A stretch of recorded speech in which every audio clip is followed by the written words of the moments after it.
ден. Над 3 тони сомнително говедско месо со потекло од Австралија синоќа заплени полицијата во близина на кумановското село Оризаре. Се претпоставува дека смрзнатото месо е внесено преку илегални патишта од Косово. Во ветеринарната управа тврдат дека во земјава нема шверцувано месо, бидејќи инспекторите постојано биле на терен.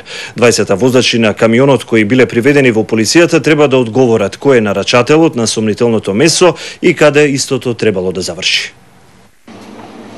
Од Австралија преку Косово, македонската полиција вчера вечер запленила над 3 тони говедско месо со сомнително потекло без какви било документи и дозволи за увоз во близина на Кумановско Оризаре е откриен камион со замрзнато говедско. Ги отфрли повиците за враќање на имотите на македонските државјани протерани од Грција за време на граѓанската војна и да им дозволи двојно државјанство.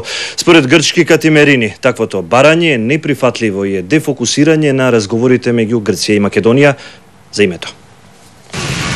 Официјална Атина неформално го одби предлогот на македонската влада во разговорите за името да се вметни и прашањето за правата на македонското малцинство во Грција, откако Немец го прошири својот мандат со прашања кои индиректно имаат врска со името, а Македонија побара од него да се зборува и за имотите и државјанствата на протераните македонци, Грција во дефанзива. Нова полемика меѓу председателот и владата околу именувањето на амбасадорите. Одбивањето на Црвенковски да ги подпише решенијата за именување на амбасадорите во Израел и Индија за министерот за надворешни работи е изненадување. Од Министерството за надворешни работи се зачудени од одлуката на Црвенковски, кој како што велат претходно немал забелешки. Од кабинетот на Црвенковски одговара дека била нарушена процедурата.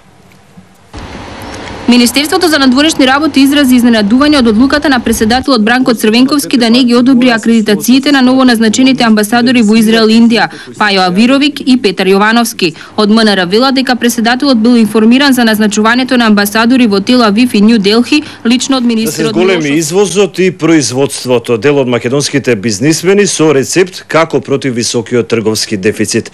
Статистиката вчера објави минус во трговската размена од над 1 милиарда долари. Бизнисмените и сугерираат на власта да ги стимулира компаниите извознички. Сепак, според некои од нив, последните забележани тенденции се дека трговскиот дефицит се намалува. Рекордно високиот трговски дефицит за првите 5 месеци годинава кој достигна неверојатни над 1 милиарда американски долари не ги исплаши дел од бизнисмените. Други пак бараат подршка од власта за компаниите извознички. Се одложи денешното повторено судење на Методија Смиленски за случајот со Светиниколски Картонтекс. Судењето е одложено поради тоа што не можело да се обезбеди специјално возило за транспорт на Смиленски од затворот Шутка во Скопје. Поради опасност од застарување на случајот со Картонтекс, стартот на судењето е закажан за понеделник. Се одложи повтореното судење на контроверзниот бизнисмен Методија Смиленски за случајот со Светиниколски Картонтекс. Не можело да се обезбеди специјално возило за да се организира неговиот транспорт од истражниот затвор во Шутка до основниот суд. Се уште нема конечен договор за проблемот со дополнителните албански паралелки во Средното медицинско училиште, како и во економското Арсенije Јовков. Иако во другите средни училишта има слободни места, координативното тело инсистира на двете атрактивни училишта, медицинското и економското, проблем кој се репрезира речиси секоја година. Министерството за образование понудило решение за проблемот со дополнителните албански паралелки во Средното медицинско и економско училиште во Скопје.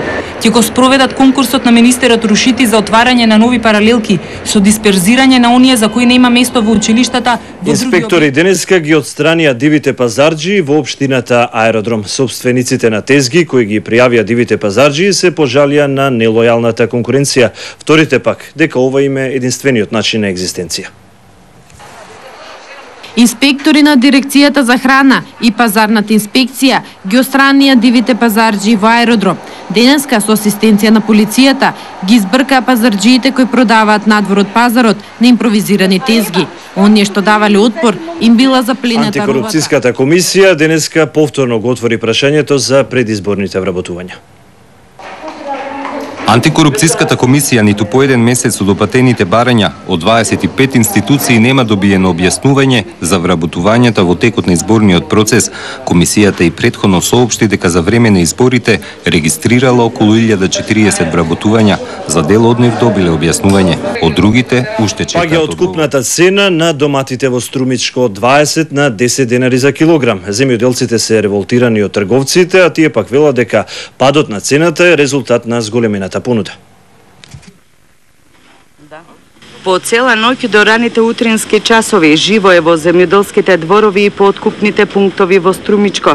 Се користи секоја прилика за да се продаде килограм повеќе. Културата како последна информација на овој блок вести од земјава. Пред дождот на Милчо Манчевски е единствениот македонски филм што на DVD ќе се гледа во Америка. Тажно е што ваков тип на издание не постои и не може да се купи во Македонија, изјавува режисерот Манчевски. Македонија го доби својот прв светски признат филмски класик. На 24 јуни легендарниот американски издавач Criterion Collection го издаде македонскиот филм Пред дождот на DVD наменето за американскиот пазар.